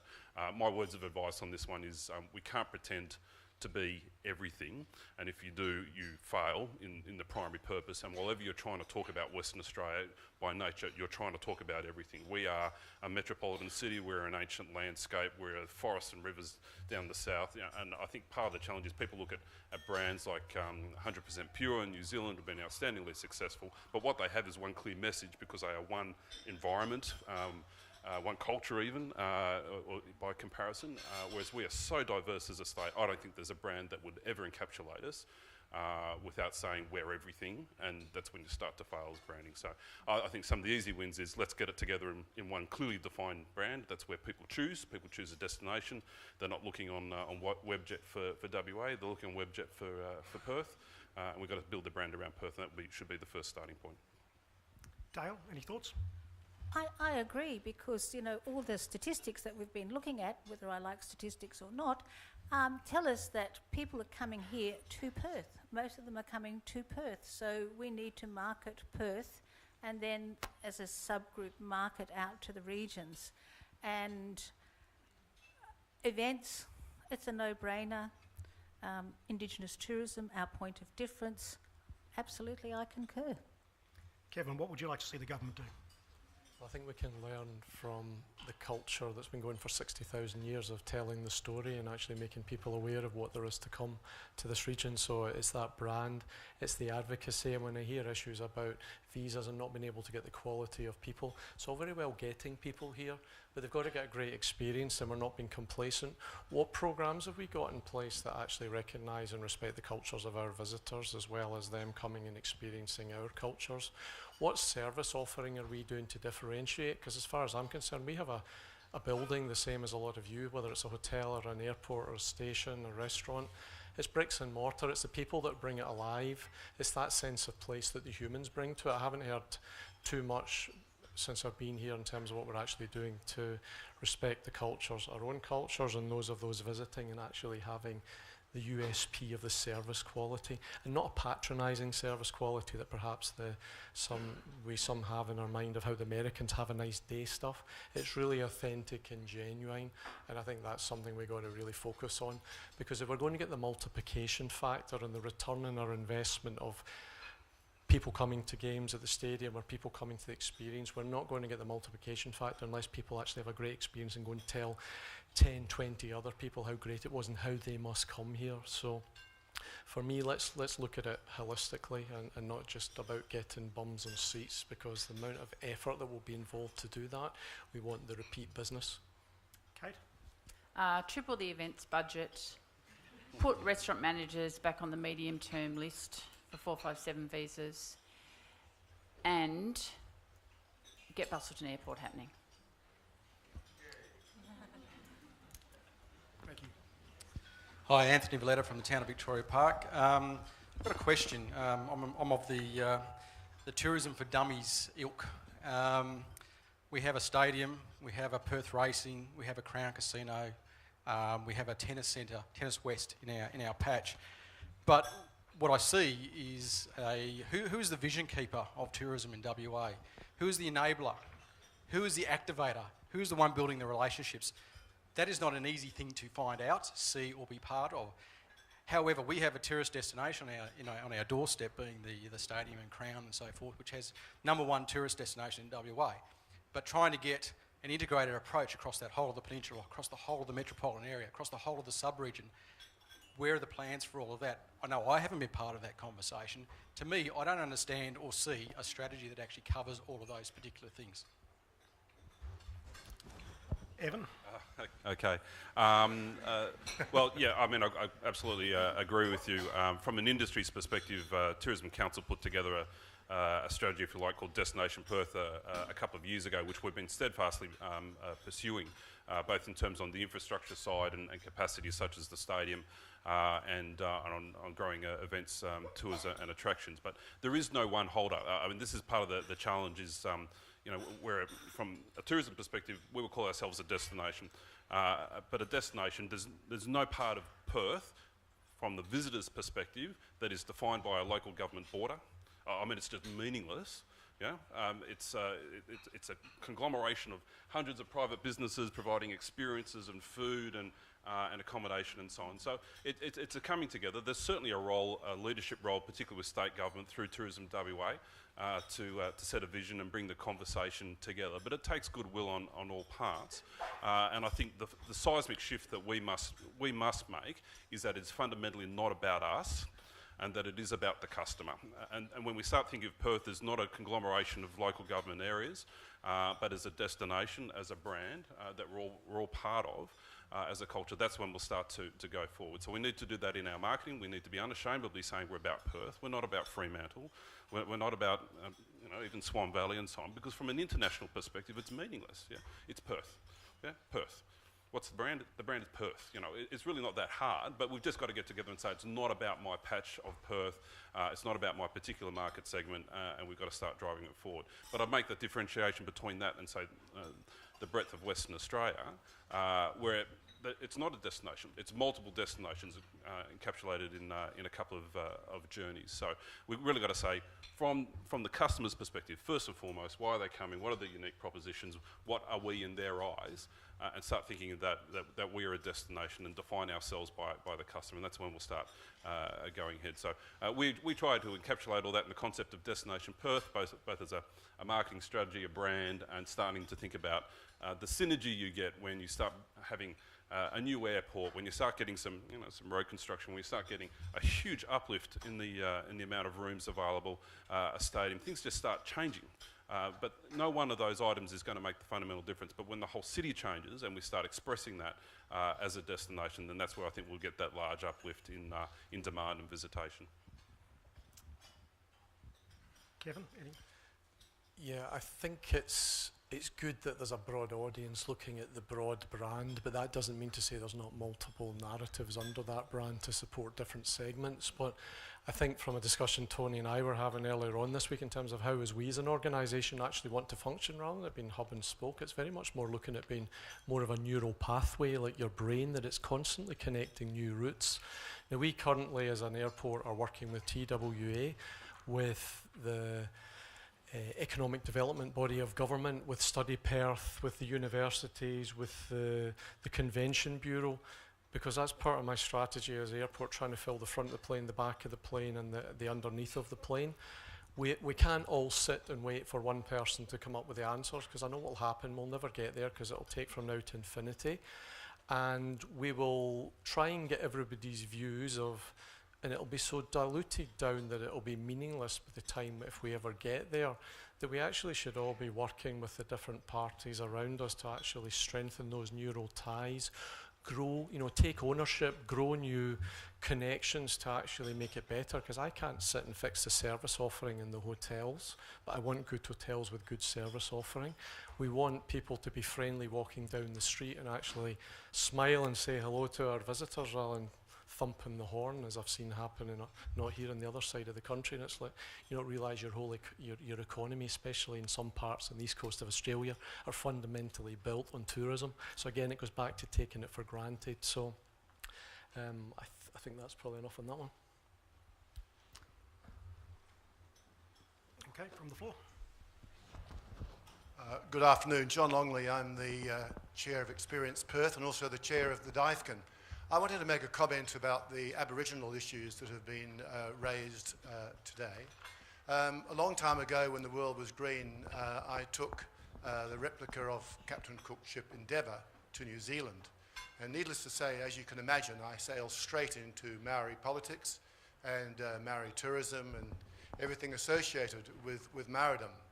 And I quickly realised that unless I understood a bit of, at least was able to speak a Maori blessing, unless I became linked at all in some way to the Maori culture, I could not do business in New Zealand. Every meeting, this wasn't just at public meetings, it was every private meeting. Every private meeting started off with a Maori blessing. A little tiny bit of Maori and then off you would go. Every public building in New Zealand had the Maori name first and then the English name. It was a matter of respect. They were first and we were second. And I just think that the other thing that really got me was that every one of the Pakeha, every one of the white non-Maori community, they really just embraced and really liked and really were proud of the Maori connections. And I don't see that here. I mean, we've just got a long way to go where we all are innately proud of the fact that these people were here 65,000 years ago. 25,000 years ago, Homo sapiens walked into Europe and started to deal with, interact with the Neanderthals. That's 40,000 years before that. There's just not enough embracing of this culture. And I think that as the non-Aboriginal part, we need to learn more about it and just really talk it up and be, not from any other reason that we are proud of it. Thank you. Dale, your thoughts? Well, thank you, John. We talk about lots of things. We talk about cross-cultural awareness or cultural awareness programs, and I wonder if that's a starting point. It's not a term that I like a lot. I prefer the term local history and culture. And when I deliver this local history and culture to local businesses, it's very informal and very relaxed, and we don't see any images of Aboriginal people with chains around their necks or anything like that. I just talk people through the facts. This is what happened. And it's a great way to bring people along on the journey with you. So I thank you for those words, and I think we should do more talking. That's what Aboriginal people do best. We talk to each other and love to share stories. So it's a challenge to everybody in the room to share stories with Aboriginal people and understand culture better. Any other questions? One of the issues that was raised was distance. Western Australia is vast. There's no doubt about it. I remember, excuse me, my cousin coming over from holiday. She lives in Devon in England, and she was staying with us. And I said, so cousin Heather, what are you doing today? And she said, I'm thinking I'll probably go to Shark Bay. And I went, that's a really good idea. She said, I want to see the dolphins and get up to Monkey Mire. And I said, fabulous. When do you think you'll be back? She said, well, hopefully for supper, Tony. And I went, you know how far Shark Bay is? She goes, no, I've got no idea. I went, let me just get you a map. And I think that's one of the issues we have. I mean, we are not a compact state, and all of the beautiful things we have are a very long way away. So you can do Perth probably in a week and a half to 2 weeks. But if you want to go north, you get to the Pinnacles. You want to head south to Margaret River. You want to spend several days down there as well. If you want to go further north, then you're talking sort of getting up to Geraldton, Carnarvon, Broome, and all those sorts of places. Is distance an issue for our tourism sector? Well, definitely, without a doubt. But I think there's sort of two answers to that question. First is, as Kevin mentioned, you target those people for whom distance is a joy.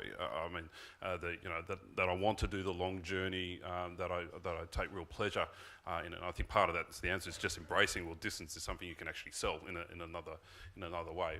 One of the big losses of losing that interstate leisure market, which we've certainly declined over the last 5 to 10 years, is they used to travel like that, and so that was a market that did get out. We've kind of lost the grey nomads, in terms of proportion of that market. So that's certainly a pity. And so embracing that market of those that just say, well, this is what we are, and let's go for it. But I've got to say, I've got a real long-term worry about regional tourism in Western Australia, because there's some particular forces going on in the international market that I don't know how we're going to solve.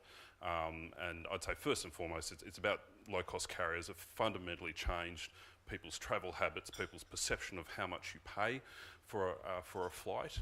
And and I'm not sure which one's led the other, but not just in Western Australia, not just in Australia, but around the world, tourism is more and more focusing on capital cities and less about what we would describe as regional areas. It's just a consistent experience around the world. And is that consumer choice? Is it being led by low-cost carriers saying, well, here's my opportunity? But without a doubt, you're sitting in Sydney now. It's not that long ago that we started to get the low-cost carriers, and people would still cheer when the plane landed, and it was all it was kind of exciting. And now we just take it for granted. But in my parents' lifetime, I mean, you were lucky if you got one international trip, back in the day. These days, it's which country we're going to go to this weekend. So it's changed travel patterns and so on and so forth. For the low-cost carriers, for that sort of experience where I'm going to drop over to another country and I'll do it for $400 or whatever the case is, you need volume. And it goes back to Kate's challenge. This is not about laying down tarmac in regional airports. It really isn't. It's about, are there people who want to go there in sufficient volume that you can get the price down to max that expectation? And that's about having enough content, enough events, enough experiences there.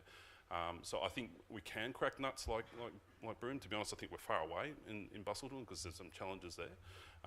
So how do we establish those holds that do have the volume, that do have that capacity to tap into leisure markets? And I think we absolutely, as a state, must have a strategy for attracting a low-cost carrier into the state and to start building up direct international and interstate routes into regional airports that have the leisure capacity to do so. And there's something about the Western Australian aviation landscape in particular about the conflict really between mining and the resource sector and business travel and leisure travel, who really leave airlines with the ability to make their pick, and they pick money, and they set their airfares accordingly, lower volumes, higher yield. And if you're going to change that dynamic, we need a very articulate strategy to drive larger volumes, notably larger volumes, on aviation, on airlines, into leisure destinations such as Broome. Kate, you operate down in the southwest. I Sorry. can't even answer that. That's absolutely for you. You operate down in the southwest. Do people, do visitors down there and tourists down there talk about the distance and having to come from Perth, or having to make that 200-300 kilometre trip? Is that an issue? Yes and no. Interestingly, I cooked dinner last night for 6 people that won a competition to come from Sydney to come to Perth for 3 days, play golf and have great food and wine. 3 of them had never been here. One of them came early and went down south and came back because his brother lived there. So that was a visiting friends and relatives experience. The other 2 had never been, had always wanted to come, but that whole got to drive and stay and how far is it again? And when I talked to them about the concept of being able to fly directly from Brisbane to Busselton, leave at 5 o'clock, you land there that night, you pick up your hire car, the next morning you wake up in Margaret River. You can have 3 days and you can get a back of the clock flight home and be back at work the next day tired. All of a sudden that starts to be much more appealing than flying into Perth, probably staying the night in Perth because you don't really want to drive 3 hours because you're not really sure, and so it goes. So I just think getting people into the destinations that have the supply already is the answer. Kevin? I think it goes back to my favourite word, the narrative. The world's not that big a place anymore. We can be here to the other side of the world in less than 24 hours, and we think it's difficult to go a few hours around WA. We keep bringing up the issue, it's a long way to go. Well, how about, as Evan's just mentioned, the narrative is that's actually part of the adventure. You can actually experience the whole of Australia in one state and really feel you've had a greater value for money experience because you've been up, down and across and whatever else and got much more in your experience. But we keep grabbing on, it's all too difficult and it's all so far. Change the narrative and let's start talking up as a positive. And if that means, okay, the regional market's not as popular, it might only be 30% of the overall market. We're talking about a huge middle class growing in China alone. We only need a small percentage of that. We don't need the whole world to want to do it. We only need a small percentage. We get 4.5% of the Chinese visitation to Australia coming to WA. I think Australia gets less than 1% of the Chinese outbound market. We can do quite well off of a small market. And the example, yes, Busselton will get its direct flights time, but there's a journey, and it's no different than the journey we've got as a capital city airport. If we take India as an example, India is one of those markets we'd love to have the direct flights, but the reality is it's such a disparate market itself that it actually has to fly through a hub, e.g. Singapore, to actually get it down here because there is not enough masses from Mumbai coming to Perth. But if you put Mumbai and other cities into Singapore, you can fill a flight and people can come here. And if we get people coming here, going back to my earlier statement of the advocacy, they have a great trip and they go and tell multitudes of other people, then more and more people will come through that indirect route. The quicker we do that, the more we strengthen that, then we call, as I know India now, there's a market between each end of that network that an airline will get interested in flying it direct. You cannot start a route between India and Perth or Busselton and Brisbane direct with seasonal factors, disparate cities, costs of handling the aircraft and all these other issues that will be getting looked at in the regional airfares government inquiry at the moment. You've got to build the mass of people, and the advocacy will be key to that. And once that's in place, you can translate that indirect service into a direct service. So it will come in time, but let's not kid ourselves that we're going to jump direct to those flights from India to Perth or direct from Busselton to Brisbane or Broome to Shanghai, that's going to happen overnight. You take the size of aircraft that's required in these routes, you typically are going to need a year-round steady service that can fill the front of the plane, the back of the plane, and potentially 120,000 people a year if you're going to fill a wide-body Airbus 330, because otherwise the dynamics does not work for that route. And anybody can charter a plane and put it on. You pay for it, but that's not going to be a sustainable service. And the danger is if you jump in too quickly to establish something and you over-subsidise and it's not actually going to stand on its own 2 feet, you can actually damage the reputation and brand of your region because something started and it failed.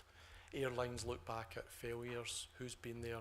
Oh, they were there. Or maybe maybe I shouldn't dip my toe in the water there because someone else didn't make it work. We've got to be careful. What we're putting together has got a solid business case, as the case is for any other business, stands on its toe and 2 feet, and it doesn't need to be continually subsidised. Otherwise, it will fail and damage our reputation even further and inject the wrong chemicals into the catalyst that we need. We need adrenaline as a catalyst to stock it up. We do not need to put lethargic drugs into that and kill the catalyst.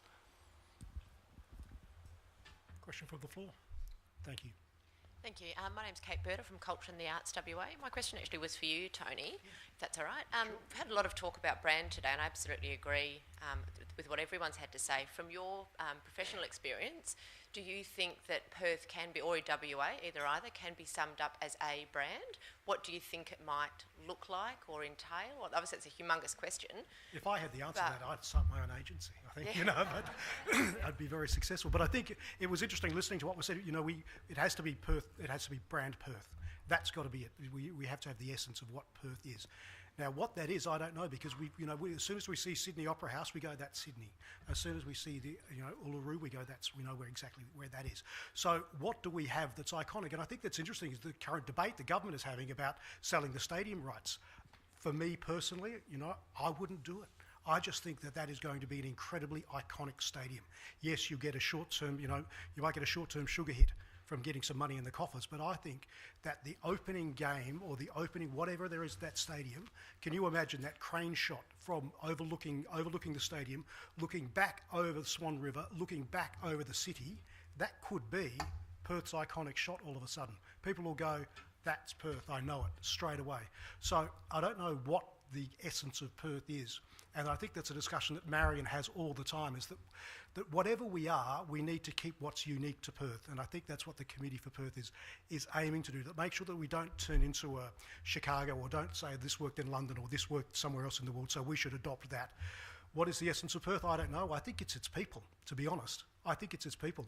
As everyone here has said, there's no shortage of great places. We've got fantastic beaches and good food and good winery, but I think we have a characteristic that sets us apart from the rest of the country. We're still a bit of the Wild West.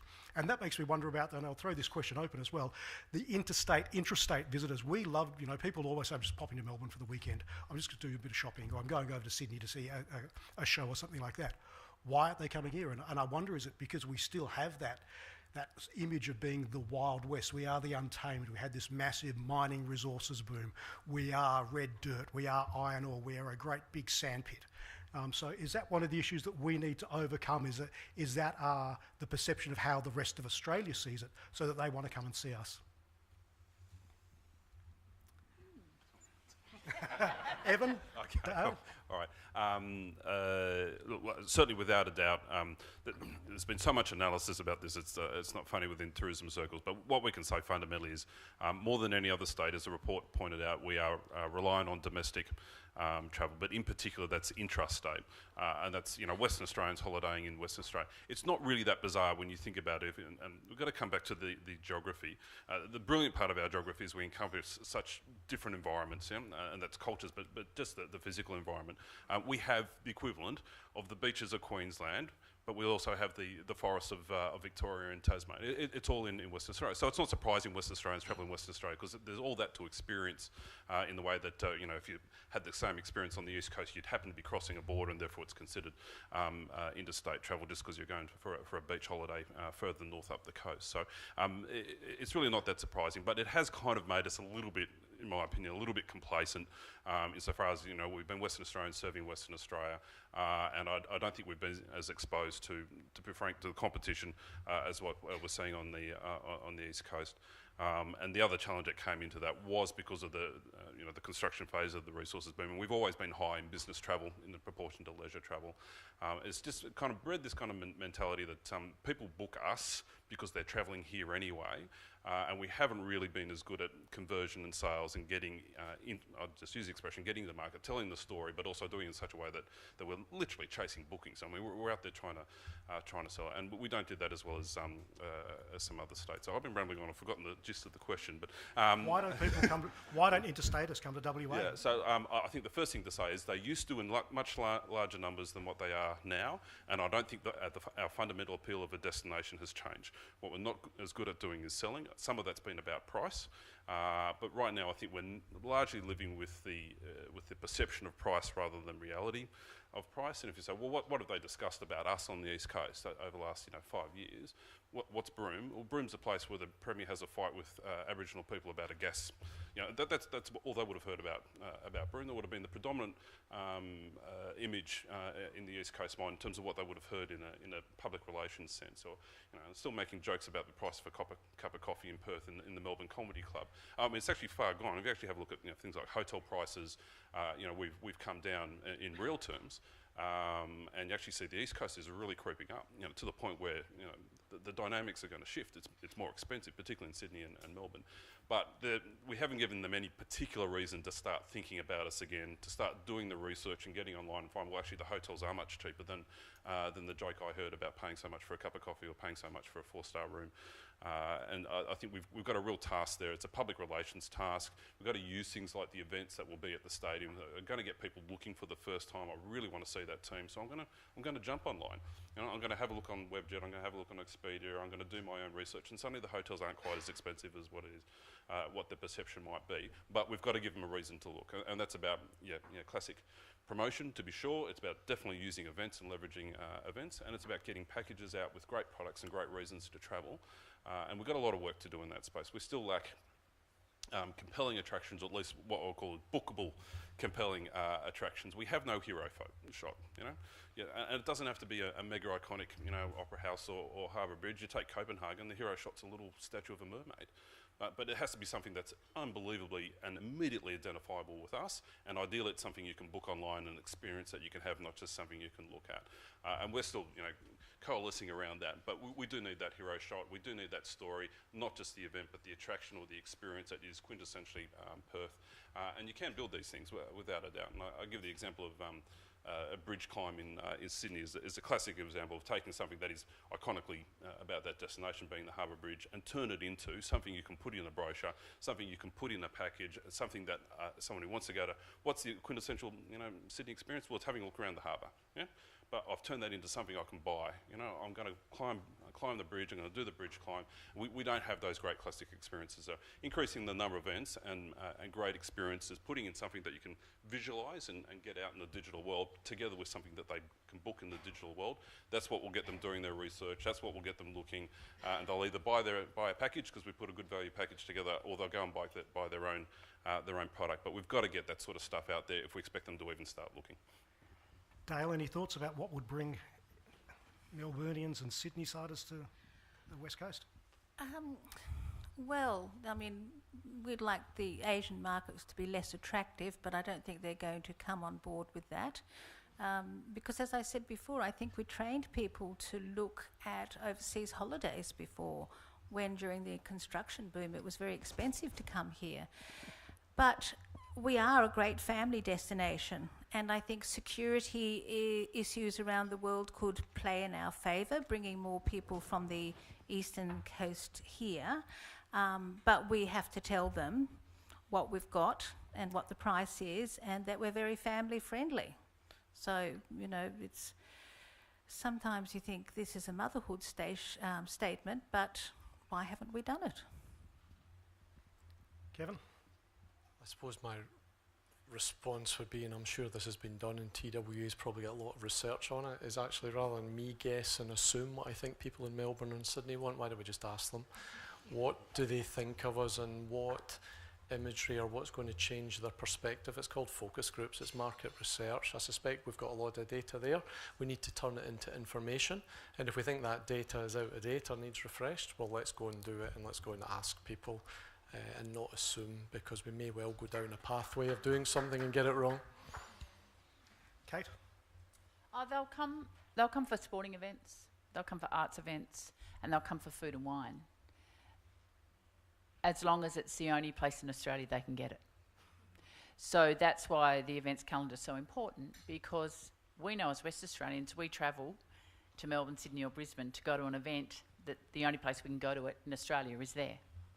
And that's what we need to do. You had a question, Justin? Thanks, Tony. Just a question about the quality of the properties that we've got in Western Australia for people to come and stay at. So, you know, we talked that we do compete with Asian destinations, and I'm sure lots of us have been and seen the quality of resorts and hotels and those sorts of things here. My mind turns to Rottnest Island as one of our jewels, and you know the accommodation there is of a standard. Being a West Australian, I love it, but I don't know how that appeals or how that does attract visitation. So is there a comment or an observation on the quality of the properties that we have to offer around the place as well? Well, I was just there a couple of weeks ago and only went for the day because of the accommodation. Otherwise, I would have rather have stayed overnight and enjoyed it. So for me, it desperately does need to be improved for me to want to go and stay there, because it is a fantastic experience. But part of the experience is the nature, but it's the man-made experience to complement it: the food, the wine, the accommodation, the Indigenous experience. It's all of those things. You can't just do one. The other, it's like a bit of a Venn diagram. They all have to overlap, and you know, the cream is really the bit in the middle when they all come together. So yes, when I go back to complacency, when I visit China and Japan a lot, and I look at the service in the hotels, and I stay in brands there, and I stay in the equivalent brand here. Again, this is my experience on the other side of the country. It's almost embarrassing we don't have that service factor that goes with it, and that's the norm that our visitors expect. That's their baseline. We think it's phenomenal, but that's their baseline, and we're down here. So I think on a number of fronts we're probably disappointing in that front. That doesn't mean to say we should bulldoze the natural beauty. It should be done in harmony with the environment. But Rottnest is a prime example of needing some decent accommodation. I've got no doubt. Kate, any thoughts about that? Oh, look, it's an enormous dilemma for this state that, we've talked a lot today about price. I mean, the reality is Australia is an expensive destination. It costs a lot of money to get here. It costs a lot of money to get around here. We have low volume. It's one of the reasons people like coming here, is because it's not crowded. And you don't have to stand in queues for half an hour. But those things affect the price of things. And I also think we sometimes worry a little too much about the quality of our service and what we do. But I think there is a gap between accepting that we are an expensive destination and therefore fitting out the rooms, fitting out the hotels and the occupancy. We're never ever going to match Asia, because they pay their people 30% of what we have to pay our people. So it's a cost structure that we can't match, and we don't want to match that because we're Australians and people love Australia for our laconic nature, our friendliness. That's one of the reasons people come here. But there is definitely a gap in certain places, between what we expect as international travellers ourselves relative to what we can offer here. But I think that goes back to the earlier point about the value appreciation. We don't have to match it in price, but there's a value proposition. They don't have blue skies. They don't have beautiful weather. They don't have the beaches. You know, these are all part of that value proposition. They are a wealthy middle class that doesn't mind paying for 4, 5, 6-star accommodation, but the service offering has got to match it, the quality, the friendliness. But we have unique factors that more than make up from the wage difference between Shanghai and Perth. I think we should fundamentally recognise and celebrate, though, that the property offering of Perth is fundamentally changing right now as we speak. I mean, you just got to look at Crown Towers, you know, the design for the Western and so on. It's there's an extraordinary amount of capacity coming on, but it's all top end, and the design's been really good. We've got the mental block with the new hotel on the way out to the airport. You know, the loft. I mean, fabulous design. Really, you know, they've got the great entry experience when you first come into the hotel. These things will make a difference, but they don't change the fundamental appeal of the destination. But you know, we're miles apart from where we were even 3-4 years ago, and that will only increase. I think if there's an area that's a little bit of concern, is there might be a bit of mismatch between that and the markets that we're pursuing. I mean, 5-star hotels are fundamentally about business travel. Most of the hotels in Perth will see themselves being first and foremost in the corporate game, and can I get some leisure on the weekends or when my occupancy's down, and so on and so forth. I mean, whereas most of what we're trying to talk about, where the opportunity for growth is in international markets and so on, is in the discretionary consumer markets like students and leisure travellers, and we should have been building 4-star for them without a doubt. So we've had a bit of a mismatch. There's been a lot of 5-star coming on the market, and that's great, and it's going to change our reputation as a place to stay for those who really value and pay for quality. But we'd still like to see a bit more in the 4.5-star, 4-star, and I think that will make a difference. I think the other thing that's really changing is our venues, and particularly when you get new hotels and new venues like the stadium and the arena and so on, they can actually give you a real competitive edge when you start doing things like the design is such that you can add in experiences that you can't do at the MCG. Because we're going to have value add. It's built right into the construction and the design of the building. You can do labour-saving efforts where you can have higher quality service without being so reliant on labour, and it's built right into the design of the hotel. And I think we're going to get some quantifiable increases in quality of experience coming out of that. I'll just put in a plug for what is still a major challenge for the city, and one that is relatively easily recognised, though we've moved on. It's business events. So we've been talking a lot about major events that really drive travel, and that's true. But we're falling behind in the business events stake, and most particularly because of this venue here. This is now the oldest convention centre of any capital city in Australia by a long mile. All the other capital cities have been falling all over themselves to invest in floor space, particularly for exhibitions. You have a convention and exhibition war going on between Melbourne and Sydney as they keep growing, putting huge investment into expanding their convention and exhibition space. And this is where you can get large volumes of high-yield visitors in, and you're purchasing the event, you're purchasing the space, and you can absolutely simply decide how many visitors you're going to get by the amount of investment that we have. This centre's not up to it. It can only handle, capacity-wise, it's a great venue, but it can only handle one a sizable event, whereas all the other cities, even Adelaide, have now moved the capacity to run 2 concurrently at the same time. So we're chasing half the business that we otherwise would, and this is a business that's going to really push through the hotels and so on and so forth. Particularly good for keeping hotels and businesses going midweek with some pretty good corporate business, so that you can keep the leisure experiences going on in the weekends and public holidays and school holidays and those sorts of things. So certainly in terms of built form, Perth's changing. Great venues with the Arena Stadium, great hotels, but we need to do something about this particular precinct and this venue in particular. Any more questions? Thank you very much. My name's Gay McMath, and I do quite a lot of work in the international education space. As I'm sure we all appreciate, we've had a rich conversation with respect to recreational tourism and business tourism, but international education is also a key driver of tourism. We have over 55,000 people here now studying in Perth and surrounds, and if we were to regain our market share nationally of that share of international education, we'd have about an extra 15,000 people here. That's worth just under $1 billion a year of economic activity.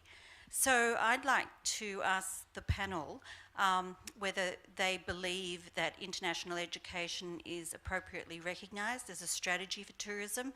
Every student brings between 2 and 3 visitors each year, and all those people want to travel and want to experience Perth. Further to that, I know a lot of work's been done on Perth as a brand, lots of reports, lots of consultants. I was wondering if we could get an update on when a decision will be made around that Perth brand and the resourcing around that. Thank you.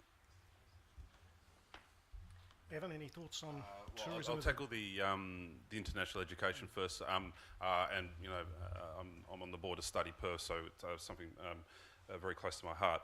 Absolutely. Sometimes we get into this really bad habit of saying, we've got to choose between international education or business events or major, these are all markets. You just got to understand these are opportunities, and it's just about tailoring your strategy. I think the good news is that which makes us great for leisure will make us great for international education, and particularly in those markets where it's the students who choose. You really, you get a real payoff from having events and activities and experiences, things to do. That's not necessarily what parents are after when parents are choosing, but certainly I think we're growing as a destination. I think there's a deep understanding that our performance in places like China has really been let down or less than what it could have been due to international education. But just as you say, for the market share that we've lost in international education, it's the same as the market share we've lost in interstate leisure. If we were just to recover where we were, there will be so many more. I think we're about 100,000. I think you mentioned, was it 50,000 for international education? These are large numbers that will create immense numbers of jobs and economic activity if we can simply recover the market share that we once had. Now, I'm a strong believer that we can, because our appeal hasn't changed, it's only improved, and it's just a matter of being dedicated to going and getting them. And I think that's really entered into the dialogue. I think it's been embraced by government conceptually. I wouldn't say it's been embraced by government financially, not to the extent that we really saw some election commitments for tourism, but they didn't really go anywhere near. There was a small amount of money set aside. I do think in international education there's a bigger job really of pulling the institutions together and being more effective in the cooperative marketing. There's just got to be this acceptance that I think we broadly have in leisure tourism, but not as much in international education, is that your customer chooses the destination first and the hotel second. They don't say, I'm going to go out to ECU. They decide, firstly they decide what they're going to study, then they decide that I'm going to go to Perth versus Melbourne, then they'll start looking at the university. So you just got to understand that decision-making process, and we have to concentrate, focus, intervene at the destination point. All we tend to do as a state is rely on those who've already decided to come here and then sell our product to them. We've got to shift it out to we've got to get them here, and we've got to concentrate on that. So I think there's that connection there, to be sure, but there's a long way to go in both integrating the marketing for the institutions to do a better job collectively in marketing Perth as a study destination before they market their own university or college. But there are very strong connections there. In terms of the Perth brand work, look, there's been a lot of discussion about it. Bits and pieces have been done. You get a burst of energy, then dissipates and so on. And certainly the election, slowed things down in terms of people stop doing some work. I think the intense desire is there. Even with our own membership, I've got close to 1,500 businesses scattered across Western Australia. They all want to hear it's about their part of the world. But even within that membership, I've never heard so much consensus that we really must sell Perth if we're going to survive at all and prosper in an international market. If we can't get them to Perth, we're not getting them to Busselton or anywhere else. So this is the primary challenge, and we've got to come together.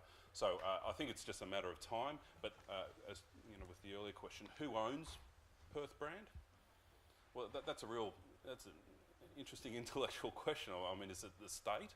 They've got a responsibility for all of Western Australia. Won't necessarily want to be seen to be doing too much for one town. Is it City of Perth? Well, it's much bigger than most of the local councils. Is it all the hotels? Well, that's part of the story, but it's owned by all of us. We've just got to get to that point where we say, yep, this is important. There are going to be those who've got to carry the brand, and I think we've got to give the most respect to those organisations. And those organisations, the Perth Convention Bureau, Experience Perth, Study Perth, and Tourism WA, they've got to carry the brand into the market, and that's what it's all about.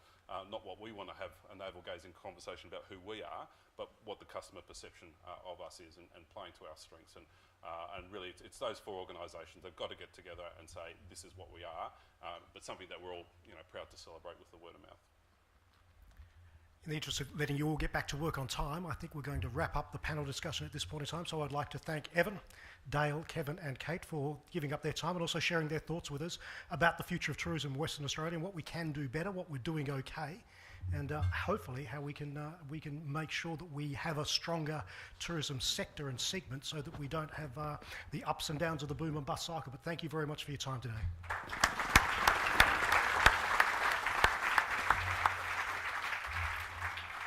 I'd now like to invite Todd Mears from Churchill Consulting to make the vote of thanks for today.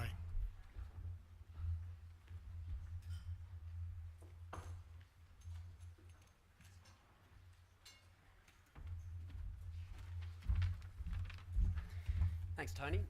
My name's Todd Mayers. I'm a director at Churchill Consulting. We're proud members of the Committee for Perth. I think you'll agree with me that was a fascinating discourse and dialogue to have this luncheon. We're lucky enough to work with a number of the organisations in the tourism sector, Tourism WA, the regional tourism organisations, TCWA, and also at a local level with Margaret River, Albany and other local tourism organisations. Like all West Australians, we're keen to see this great state succeed and prosper, and this new initiative by the Committee for Perth, B4, Bigger and Better Beyond the Boom, is a great one for helping achieve that goal. And today we've heard a fascinating discussion about tourism, haven't we? It's a topic we all like to discuss and experience.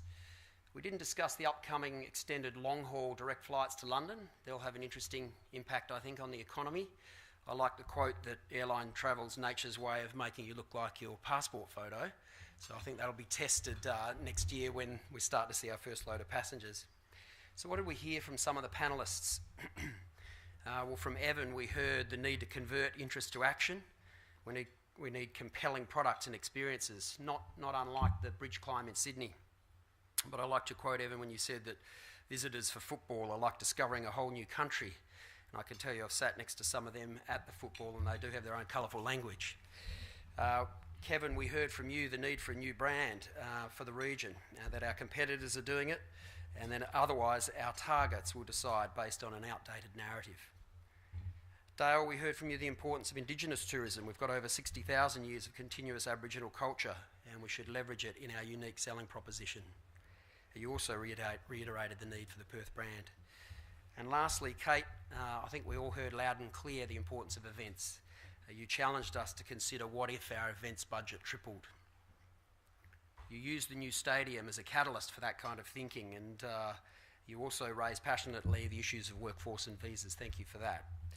We also learned that later today, when after a big lunch we're all starting to slow down, we can go to Lamont's and get ourselves a coffee late in the day. So please join me firstly in thanking our MC, Tony Monaghan, and also our CEO, Marion Fulker, for her update on the FACTBase Bulletin.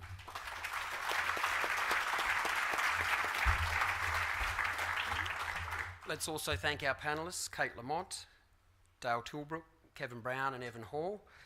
Guys, we've got a gift for you that you'll get later today. Thank you.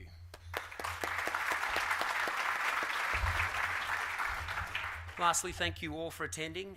As the Chair said, these events are made more vibrant by your participation. Continue to do so.